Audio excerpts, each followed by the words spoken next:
السلام علیکم ورحمۃ اللہ وبرکاتہ۔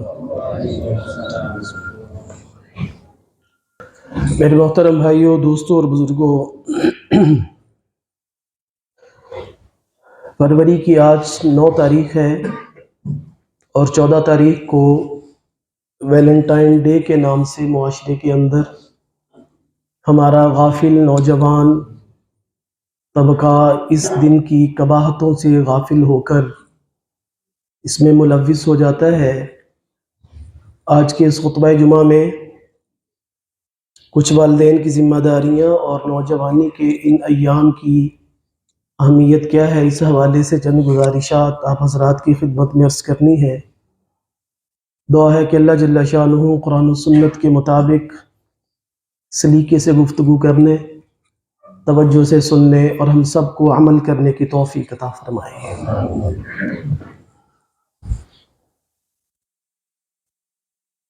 اللہ تعالیٰ نے انسان کو زندگی کے مختلف ادوار عطا فرمائے ہیں، جن میں سب سے زیادہ اہم اور قیمتی وقت نوجوانی کے ایام اور ان کی ساعات ہوتی ہیں۔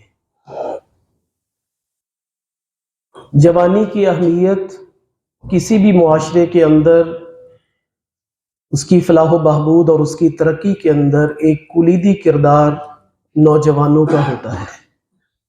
مذہبی اعتبار سے، دینی اعتبار سے اور دنیاوی اعتبار سے کسی بھی معاشرے کا سب سے قیمتی ترین فرد وہ نوجوان ہوتے ہیں۔ لیکن دین سے دوری اور نوجوانی کے اندر جتنے بہترین کام ہوتے ہیں، قرآن کریم میں اللہ اور اس کے رسول نے نوجوانوں کی تعریف اور تحسین بیان فرمائی ہے، جو اپنی نوجوانی کو، اپنی جوانی کو اللہ کے احکامات کے مطابق گزارتے ہیں۔ اور یہی نوجوان اگر کسی معاشرے کا بے راہ روی کا شکار ہو جائے، دین سے بیزار ہو جائے، اپنی خواہش نفس سے آگے اس کا کوئی جہان نہ ہو، تو پھر لوط علیہ السلام کی قوم کا قصہ کافی ہے کہ جب نوجوان بے راہ روی کا شکار ہو جائیں تو پھر ان کی بے راہ روی کے اثرات پورے کے پورے معاشرے کو بھگتنا پڑتے ہیں۔ ہمارا نوجوان 2 وجہ سے بہت قیمتی ہے۔ ایک اس اعتبار سے کہ اس کی اس زندگی کا اللہ نے قیامت کے دن خاص طور پر اس سے پوچھنا ہے، اور دوسرا اس اعتبار سے کہ ہم جس ماحول کا حصہ ہیں اس میں ایک نوجوان پر بہت ساری معاشرتی، دینی اور دنیاوی امیدیں وابستہ ہوتی ہیں۔ کسی کا اکلوتا بیٹا ہے تو وہ والدین کا ساری امیدوں کا مرکز وہی ہے، تو کسی کے والد فوت ہو گئے ہیں تو بہنوں کا سہارا وہی ایک بھائی ہے یا 2 بھائی ہیں، جتنے بھی ہیں، اور کسی کے اگر کمانے کے اسباب نہ ہوں تو نوجوان پر ہی وہ ذمہ داری عائد ہوتی ہے۔ تو اس اعتبار سے جب ہم دیکھتے چلے جاتے ہیں تو نوجوان ایک بہت بڑی ذمہ داری کے ساتھ اپنی اس نوجوانی کے ایام کا بوجھ اٹھائے ہوئے ہوتا ہے۔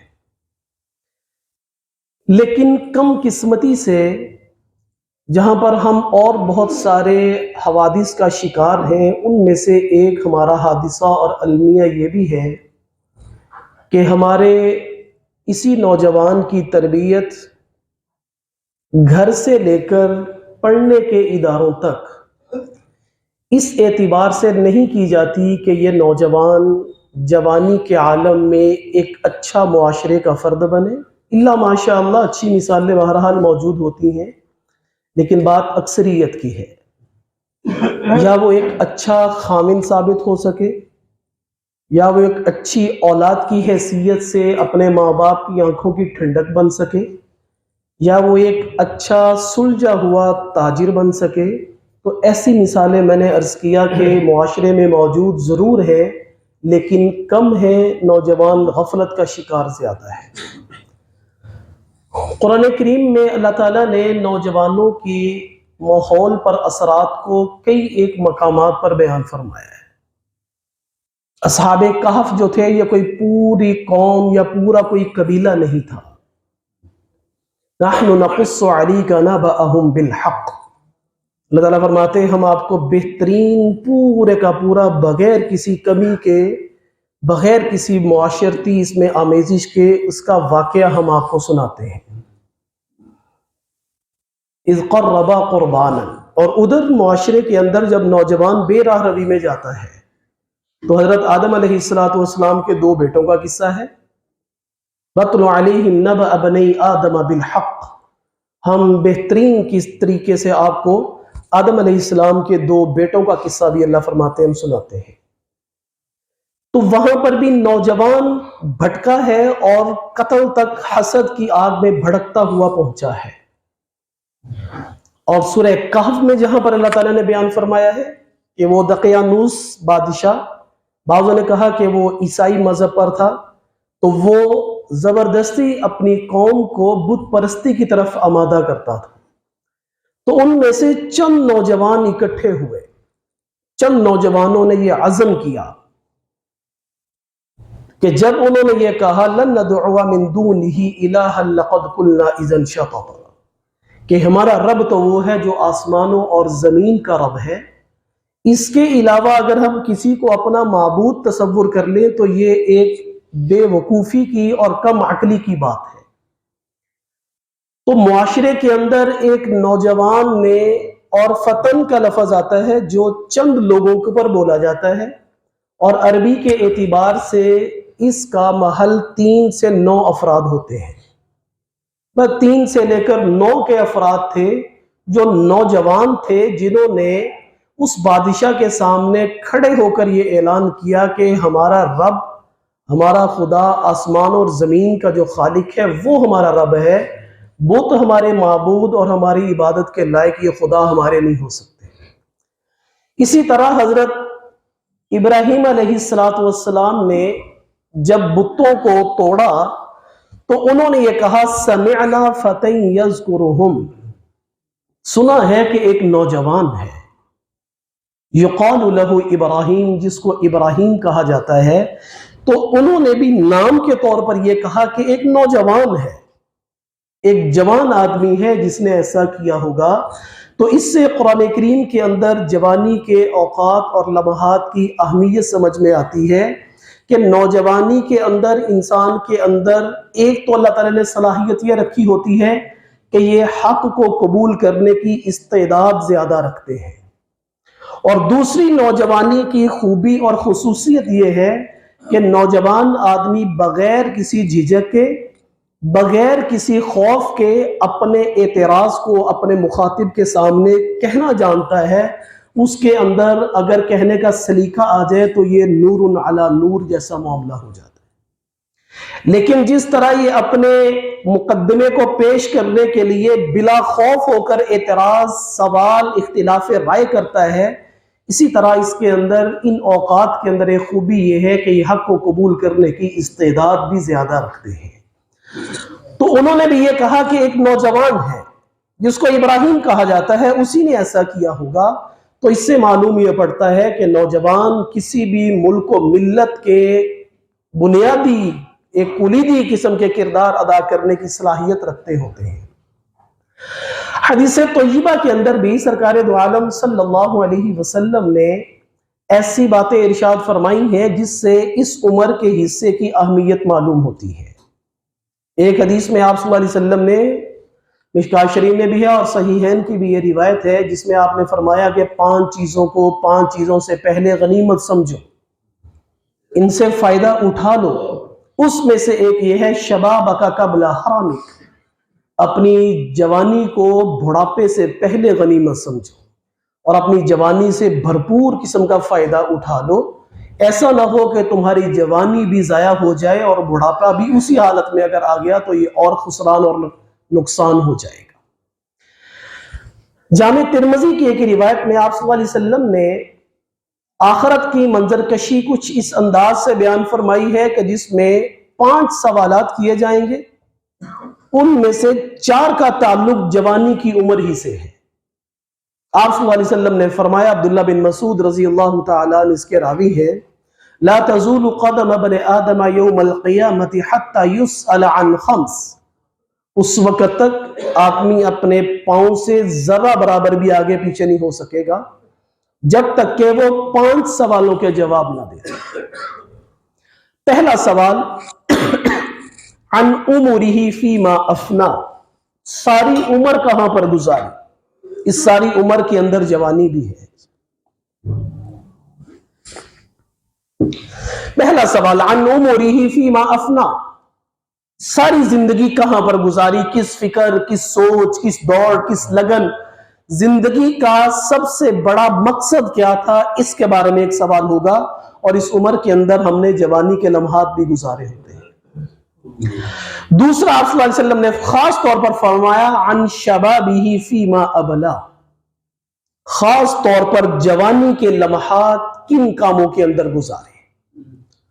اور ورلڈ ہیلتھ آرگنائزیشن کے مطابق 15 سے 26 سال کے عمر کو نوجوان کہا جاتا ہے۔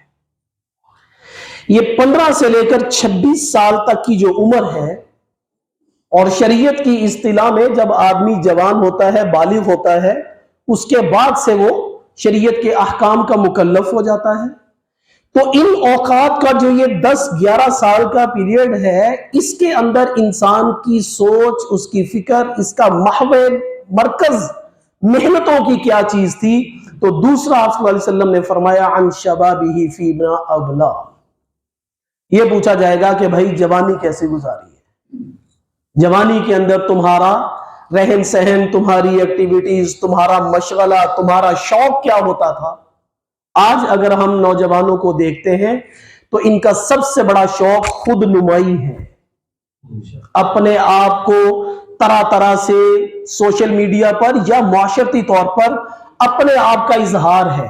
بہت بڑا کسی کا شوق ہے تو وہ گاڑیوں کا شوق ہے، یا طرح طرح کے جانوروں کو پالنے کا شوق ہے، جبکہ یہ نوجوانی کا حصہ، ایک ہی روایت میں صحیح بخاری کی یہ روایت ہے، آپ صلی اللہ علیہ وسلم نے ارشاد فرمایا کل قیامت کے دن جب عرش کے سائے کے علاوہ کوئی بھی سایہ نہیں ہوگا تو اس میں جو افراد جن کی خوبیاں آپ نے بیان فرمائی، اس میں 2 طرح سے نوجوانوں کا تعلق ہے۔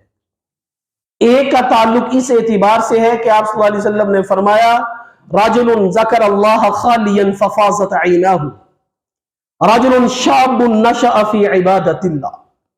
پہلا فرمایا کہ گروہ وہ ہوگا کہ جو نوجوان تھا اور نوجوانی میں نشأ فی عبادت اللہ، اس نے اللہ کی عبادت میں اپنی جوانی کی نشو نما کی ہے۔ جوانی کے اندر اس کو عبادت کا ذوق تھا، جوانی کے اندر اس کو اسلام کے احکامات پر عمل کرنے کی ایک دھن اور ایک لگن تھی۔ تو قیامت کے دن جب کوئی سایہ بھی نہیں ہوگا تو ایسی جوانی گزارنے والے افراد اللہ کے عرش کے سائے کے نیچے ہوں گے۔ دوسرا یہ بیان فرمایا کہ جس کو ایک اچھے حسب نسب والی لڑکی، فاحشہ نہیں، بدکار نہیں، پیشہ ور اس نوعیت کی نہیں، بلکہ ایک اچھے خاندان کی لڑکی اس کو برائی کی طرف دعوت دے اور وہ اس وجہ سے رک جائے کہ اس کو اللہ کا ڈر اور اللہ کا خوف مانے ہو جائے کہ اللہ نے میرے لیے یہ حرام قرار دیا ہے، یہ کل قیامت کے دن اللہ کے عرش کے سائے کے نیچے ہوں گے۔ یہ جو ویلنٹائن ڈے ہے، اس صفت سے محروم کرنے کا دن ہے۔ اس نوجوان کو اللہ کے عرش کے سائے کی محرومی کا یہ طریقہ کار ہے جو آج معاشرے کے اندر غفلت کی وجہ سے رائج ہو چکا ہے۔ ہمارے اندر ایک کمی بحیثیت والدین ایک یہ ہے کہ ہم بچپن کے اوقات کو بچے کے لاڈ پیار میں گزارتے ہیں، سنوارنے میں نہیں گزارتے۔ سیدنا حسن رضی اللہ تعالیٰ آپ صلی اللہ علیہ وسلم کے ساتھ جا رہے تھے تو انہوں نے ایک کھجور اٹھا کر اپنے منہ میں ڈالی۔ اب مسجد نبوی شریف میں صدقے کی، عشر کی، زکوٰۃ کے جو مال اکٹھے ہوتے تھے تو وہ ہوتے تھے، تو آپ صلی اللہ علیہ وسلم نے فوراً منع فرمایا، اور عربی کے الفاظ ہیں کاہ کاہ کہ تھو کرو، نکالو اس کی مٹھاس کو بھی منہ میں سے جو تم نے چبا کر اپنے منہ میں لے لی ہے، یہ آل رسول کے لیے حلال نہیں ہے، یہ اچھی نہیں ہے۔ سرکس کے بڑے بڑے جانور یہ بچپن میں سدھائے ہوئے ہوتے ہیں۔ بوڑھے شیر کو کوئی لا کر سکھائے اس کو سٹول پر بیٹھنا، اس کو بڑے بال پر کھڑا ہونا کوئی سکھا کر دکھائے، نہیں، وہ چھوٹے بچے کو لیتے ہیں، پھر اس پر محنت ہوتی ہے، پھر اس کے اندر سے حیوانیت نکالی جاتی ہے اور اس کو اپنے اشارے سمجھائے جاتے ہیں۔ یہ اس بات کا پیغام دیتے ہیں کہ اگر حیوانات میں بچپن میں محنت ہو جائے تو وہ اپنی درندگی بھول جاتا ہے، اسی طرح اگر اشرف المخلوق انسان کے بچپن پر اس پر محنت ہو جائے تو پھر یہ بھی ایک معاشرے کا بڑا اچھا فرد اور انسان بن جائے گا۔ لیکن ہماری بچیاں، ہمارے بچے، اور ایک کم قسمتی سے معاشرے کے اندر بات یہ ہوتی ہے کہ جب بھی بے حیائی یا فحاشی کی بات ہوتی ہے تو عورتیں ہی ذہن میں آتی ہیں۔ وہ بھی ایک سبب ضرور ہے، لیکن جس طرح ایک عورت فاحشہ ہو سکتی ہے، اسی طرح ایک مرد بھی فاحشہ ہوتا ہے۔ جس طرح ایک عورت ہوس کی پجاری ہوتی ہے، اسی طرح مرد بھی اس سے کہیں بڑھ کر ہوس کا پجاری ہو سکتا ہے۔ معاشرے کے اندر عزت صرف بیٹی کو کہہ دیا گیا ہے، اگر وہ بے روی کا شکار ہو جائے تو معاشرے کے اندر اس فرد کی کوئی عزت نہیں، یہ بھی مسلمہ حقیقت ہے۔ لیکن اگر کسی کا بچہ کوئی بڑی بے حیائی بھی کر جائے، اور کوئی نہیں، بچے تو ایسا کرتے رہتے، کیوں کرتے رہتے؟ قل للمؤمنین یغضوا من ابصارہم وقل للمؤمنات یغضضن من ابصارہن، میرے اللہ نے فرق نہیں کیا۔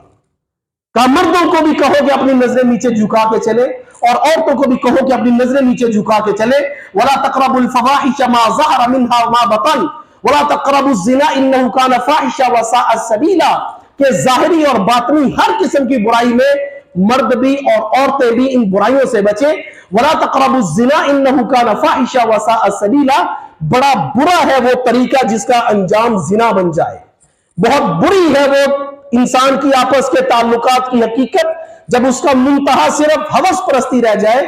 اسلام کے اندر کوئی تصور نہیں ہے کہ یہ میری بہن بنی ہوئی ہے، جس کو اللہ نے بہن بنا دیا بس اس کا بھائی بن کے دکھا دے، بس یہی بہت بڑی نیکی ہے۔ کوئی تصور نہیں ہے کہ کہہ دے میں نے فلاں کو بھائی بنایا ہوا ہے، جب اللہ اور اس کے رسول نے کسی کو نہیں کہا تو پھر میری اور آپ کی بات، جس طرح قرآن کریم میں ہے کہ جو بچے اڈاپٹ کیے جاتے ہیں، ایک تو یہ ہے کہ وہ کسی ایسے لاوارث ادارے کے اندر موجود ہو جس کے ماں باپ کا علم تک ہی نہ ہو، پتہ ہی نہیں ہے کہ یہ بچہ کس کا ہے کس کا نہیں، تو جو لے لے گا اس کو اپنا نام اس کے آگے لکھوانے کی ولدیت میں گنجائش ہے، اجازت ہے، لیکن یہ اصول نہیں ہے۔ یہ ایک خاص حقیقتوں کے اندر ہر فرد کے معاملے کے ساتھ یہ فتویٰ ہوگا۔ لیکن جہاں پر کسی اپنے عزیز کا لے لیا گیا ہو تو قرآن کریم میں اللہ فرماتے ہیں ذالکم قولکم بافواہکم، یہ تو تمہاری منہ کی باتیں ہیں کہ میں نے اس کو بیٹا بنا لیا ہے۔ ادعوہم لآبائہم هو اقسط عند اللہ، اللہ کے نزدیک انصاف کی بات یہی ہے کہ جس ماں کی کوکھ میں یہ بچہ آیا ہے، جس باپ کا یہ نطفہ ہے، حقیقت میں اس کا باپ وہی ہے اور اس کو اسی کی ولدیت کے ساتھ پکارو۔ اللہ جب یہ نہیں کہتے تو اس میں اکثر ایک مشورہ دیا کرتا ہوں، بچے جب اڈاپٹ کیے ہو، معاشرہ ہے، حصہ ہے، کام ہوتے، تو جب بچے بڑے ہوتے ہیں نا، مسائل پھر ہوتے ہیں۔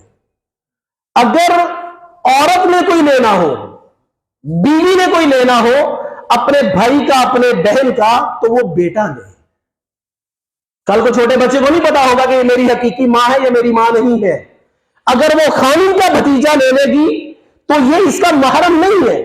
بچہ اسی طرح اس عورت سے لپٹے گا جس طرح ایک بچہ اپنی ماں سے لپٹتا ہے، پیار کرتا ہے، اس کے سینے لگتا ہے، لیکن یہ گناہ کبیرہ ہوگا، نامحرم کا ہوگا، بے پردگی کا ہر وقت گناہ ہوگا۔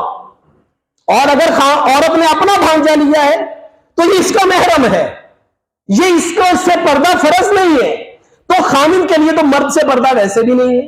تو عورت نے اگر لینا ہو تو وہ اپنا بھانجا لے، مرد نے اگر لینا ہو تو وہ اپنی سائڈ سے اپنی بھتیجی لے، کہ یہ کل کو اپنے باپ سے جب ماں باپ کا تعلق بڑھے گا تو یہ اپنے باپ کے جب قریب آئے گی، یہ اس کے سر پہ پیار دے گا تو یہ اس کی محرم ہوگی، یہ گناہ کبیرہ نہیں ہوگا۔ لیکن اگر اس نے عورت کی بھتیجی بھانجی لے لی ہے تو یہ اس کے لیے نامحرم ہے، یہ اس کا محرم نہیں ہے۔ یہ اس کو اگر پیار کرتا ہے، اس کے جسم کو ہاتھ لگتا ہے، بیٹی جیسا معاملہ کرتا ہے، تو یہ گناہ کبیرہ کے اندر ملوث ہوگا۔ تو اللہ فرماتے ہیں ان چیزوں کی اگر تم کوئی تفریق نہ کرو تو نہ کرو، لیکن اللہ اور اس کے رسول کے ہاں حقیقتیں یہی ہیں۔ اس لیے معاشرے کے اندر یہ کانسیپٹ بالکل بے حیائی کا مہذب انداز ہے کہ فلاں میری بہن بنی، فلاں میرا بھائی بنا۔ جو بھائی بہن اللہ نے دے دیے ہیں وہی بہن بھائی ہے، انہی کے ساتھ میرے اور آپ کے تعلقات بہن بھائیوں والے ہو، تو آج کے آدمی میں یہ مرد کلندر قسم کا مرد ہے جو اپنے رشتہ داروں کے حقوق کے ساتھ زندگی گزار کے چلا جائے۔ تو نوجوان اس معاشرے کے اندر جس کو بے حیائی کی طرف کوئی دعوت دے اور یہ رک جائے کہ میرے اللہ نے میرے لیے یہ حرام قرار دے دیا ہے، یہ بھی اللہ کے عرش کے سائے کے نیچے ہوگا۔ اور جامع ترمذی کی روایت میں جہاں پر آپ صلی اللہ علیہ وسلم نے یہ فرمایا کہ 5 چیزوں کا سوال ہوگا، اس میں سے تیسرا سوال یہ ہے کہ عن مالہ من این اکتسب، یہ بتاؤ مال کہاں سے کمایا؟ مال کمانے کی عمر کا بڑا حصہ بھی جوانی ہے۔ جوانی میں انسان مال کمانے کی جتنی تگ و دو کرتا ہے، کوشش کرتا ہے، بڑھاپے میں اتنی نہیں کرتا۔ اور اس سے آگے سوال ہوگا کہ پھر اس مال کو خرچ کہاں پہ کیا ہے؟ تو خرچ کرنے میں بھی زیادہ تر خواہشات جوانی کی عمر کے حصے میں ہوتی ہیں۔ تو یہ 4 سوالات تو جوانی سے ہی متعلق ہیں۔ عمر کہاں پر گزاری، اس میں جوانی کا حصہ بھی۔ دوسرا خاص طور پر کہ جوانی کو کن کاموں میں گزار کر، ابلا عربی میں کہتے ہیں کسی کپڑے کو پہن کر گھسا کے پرانا کر دینا۔ اور یہاں پر آپ صلی اللہ علیہ وسلم نے فرمایا ہے کہ تم نے اپنی جوانی کو گھسا کے کیسے پرانا کیا؟ کیا مطلب؟ رات کا ایک وقت تمہارے پاس تھا، اگر تمہاری جوانی کی 5000 راتیں تھی تو ان کن کاموں میں راتوں کو رگڑ کر تم نے پرانا کیا ہے؟ اگر دن تمہارے پاس تھے تو کن دن کے اندر رگڑ کر ان دنوں کو تم نے پرانا کر کے پھر تم بڑھاپے کی طرف آئے ہو؟ تو یہ بتاؤ۔ اور تیسرا مال کہاں سے کمایا، اس کا تعلق بھی جوانی سے۔ چوتھا مال کہاں پر خرچ کیا، اس کا تعلق بھی زیادہ تر جوانی سے۔ اور آخری چیز اس کا تعلق بھی انسان کی جوانی کے اوقات سے ہے، لیکن یہ ہر عمر کے فرق سے ہو سکتی ہے کہ علم پر عمل کتنا کیا۔ علم حاصل کرنے کی سب سے بہترین عمر بھی جوانی کے ایام ہوتے ہیں، یہ ایک نوجوانی کی حقیقت ہے۔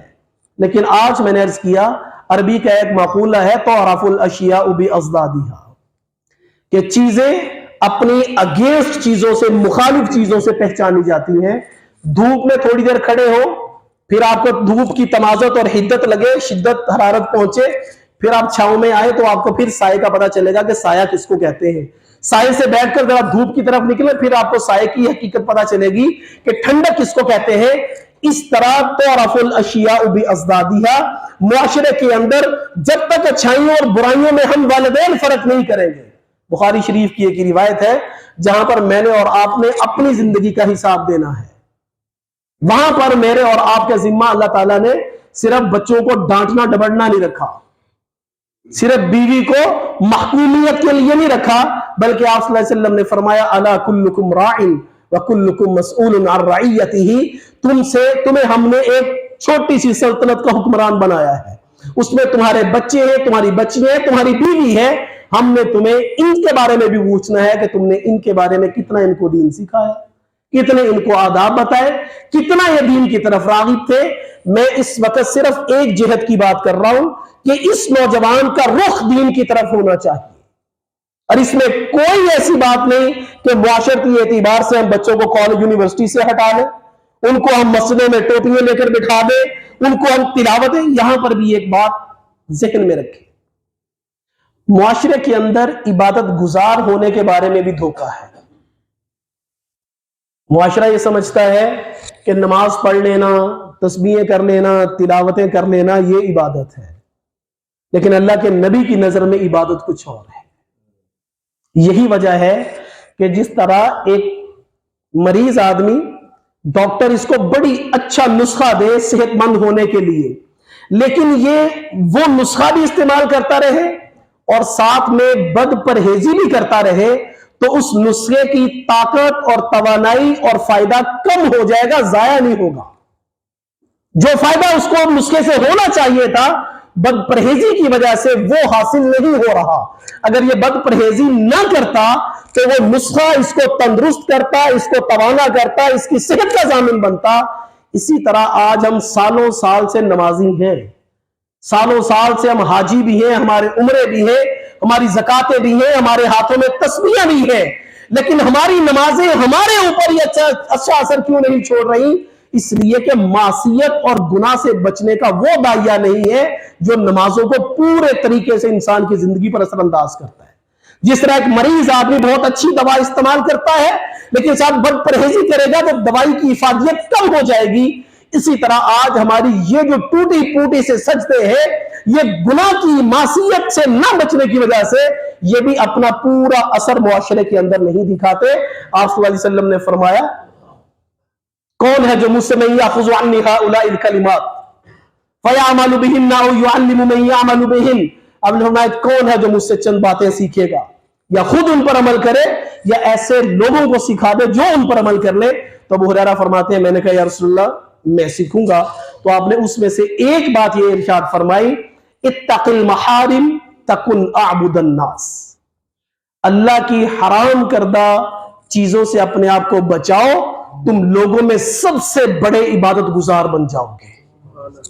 جتنی اللہ عبادت کی توفیق دے دے وہ کرے، فرائض سے تو چھٹکارا ہی نہیں، فرائض سے تو نکل ہی نہیں سکتے۔ اس کے بعد جتنی اللہ ہمت دے نوافل میں، زکوٰۃ میں، صدقات میں، خیرات میں نکلیں آگے، لیکن اتق المحارم، گناہوں سے اپنے آپ کو بچاؤ۔ جب تم گناہوں سے اپنے آپ کو بچاؤ گے تکن اعبد الناس۔ میں پھر یہاں پر یہ کڑوی سی مثال دیا کرتا ہوں، حاجی صاحب ابھی عمرے سے آ کر کہتے ہیں گزشتہ اللہ کا کرم ہوا جا کے حرم میں جمعہ پڑا اور یہیں پر فون آتا ہے تو 5 6 7 8 10 جھوٹ ایک ہی سانس میں بول جاتے ہیں، محارم سے نہیں بچے۔ عمرہ تو کر لیا اچھی بات تھی، نماز تو پڑھ لی اچھی بات تھی، مسجد میں کھڑے ہو کے بھی ہم جھوٹ بول دیتے ہیں۔ مسجد میں تو آگے عبادت تو کر لی، اسی کو عبادت سمجھا، جھوٹ سے بچنے کو عبادت نہ سمجھا۔ اسی طرح آج ہمارا نوجوان جب تک بے حیائی سے، بے شرمی سے، فحاشی سے جب تک نہیں بن جاتا تب تک یہ کندن نہیں بنے گا۔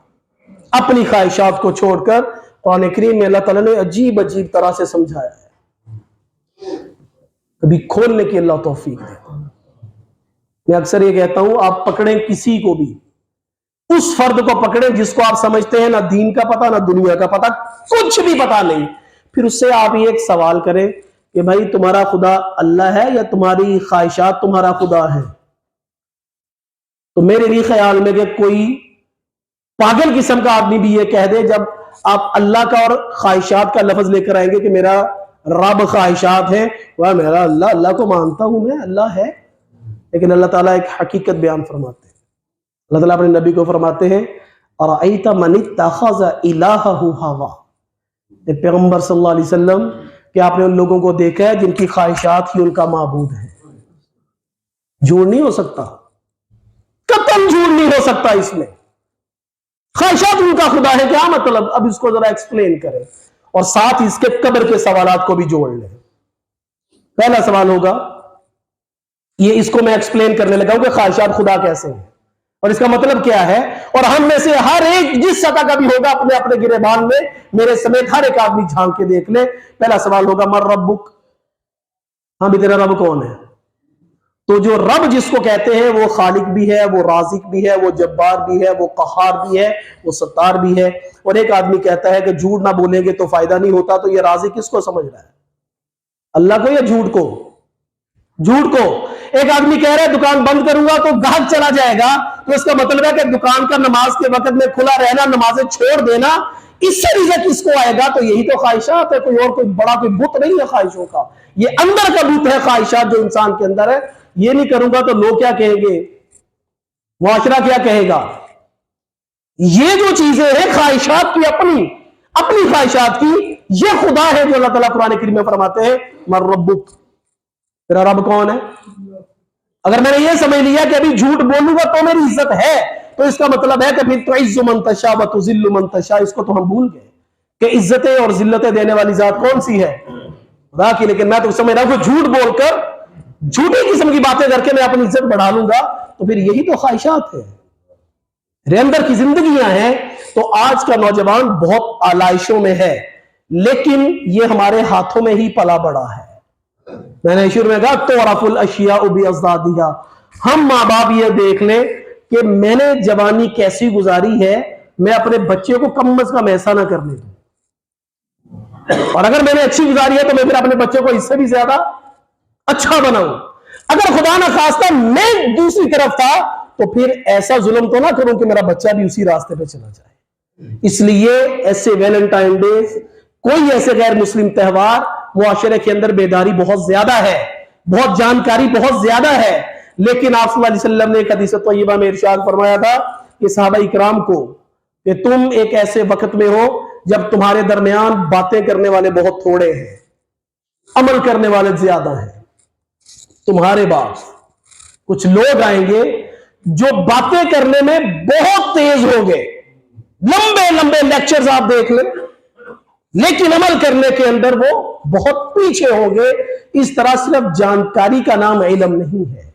اس لیے آج کے اس نوجوان کو، اس وطن کو، اس ملک کو بھی ضرورت ہے، اور دین کو بھی ضرورت ہے، اور دین خود نوجوان کی دنیا اور آخرت سنوارنے کے لیے اس کے لیے بھی ضروری ہے۔ اپنے گھروں میں اپنے بچیوں کا، اپنی بچیوں کا ہم جائزہ لیں۔ ہم سے اللہ نے پوچھنا ہے، ہم سے یہ سوال ہونا ہے کہ تمہارے بچے بچیاں کن مصروفیات میں رہتے تھے۔ گھر کا ایک ماحول ہو، تین چیزیں گھروں کے اندر اگر کر لی جائیں تو ہمارے بچے، ہمارے بچیاں انشاءاللہ اللہ کے فضل و کرم سے سچے عاشق رسول بن جائیں گے۔ کوئی بڑا کام نہیں، کسی پیر فقیر کے پاس جانے کی ضرورت نہیں، کوئی تعویذ، کوئی دم کرانے کی ضرورت نہیں۔ مجھے اور آپ کو گھر کا سربراہ ہونے کی حیثیت سے سنجیدگی کے ساتھ اس باتوں پر عمل کرنے کی ضرورت ہے۔ اگر بچوں کے ساتھ بیٹھ کر، بیٹیوں کے ساتھ بیٹھ کر ماں ایک ایک گھنٹہ، پونا پونا گھنٹہ ڈرامے دیکھ سکتی ہے تو 10 منٹ کے لیے تلاوت کے لیے بھی بیٹھ سکتی ہے۔ اگر بچہ ایک ایک 2 گھنٹے موبائل استعمال کر لیتا ہے تو 10 منٹ کے لیے بیٹھ کر رسول اللہ صلی اللہ علیہ وسلم کی ذات مبارکہ پر درود شریف پڑھنے کی اس کے اندر بھی صلاحیت موجود ہے۔ تو 3 کام۔ نمبر 1، گھر کے اندر کوئی ایک، میرے 5 منٹ کہنے کا مطلب 5 منٹ ہی نہیں، صرف یہ کہ یہاں سے بھی اگر آپ کام کا آغاز کریں تب بھی بہت ہے، پھر آگے بڑھتا چلا جائے گا۔ 5 منٹ صرف دن میں ایسے ہو جس میں گھر کے بچے بچیاں، ماں باپ، بیوی بہن، سارے گھر کے جتنے بھی افراد ہیں وہ بیٹھ کر تلاوت کریں، صرف 5 منٹ، زیادہ نہیں۔ نمبر 2، کوئی ایک حدیث طیبہ بیٹھ کر بچوں کو سنا دی جائے اور ترتیب بنا دی جائے۔ آج بیٹی پڑھے گی، یہ تیاری کرے گی، یہ ڈھونڈے گی خود ہی ایک حدیث جو اس کو اچھی لگے گی، یہ ہمیں سنا دے گی، اور بیٹا بھی یہی کرے گا، بیوی یہ کرے گی، میں خود یہ کروں گا، بہن یہ کرے گی، ماں یہ کرے گی، باپ یہ کرے گا۔ اور نمبر 3، سرکار دو عالم صلی اللہ علیہ وسلم کی ذات مبارکہ پر صرف 5 منٹ کے لیے بیٹھ کر گھر کے سارے افراد درود شریف پڑھیں۔ اس کے انوار اور برکات پھر مجھے بتانے کی ضرورت نہیں ہوگی، صاحب دل ان کے انوارات و برکات کو محسوس کر کے اس کی زبان پھر لوگوں کو بتلائے گی کہ اس کا فائدہ اس کی ذات میں، اس کے گھرانے میں اور اس کے گھر کے افراد میں کتنا ہوا ہے۔ اللہ تبارک و تعالی ہمارے نوجوانوں کو پاکیزہ نوجوانی عطا فرمائے، ملک و ملت کے لیے، دین کے لیے ان کو قیمتی بننے کی توفیق عطا فرمائے۔ وآخر دعوانا الحمدللہ رب العالمین۔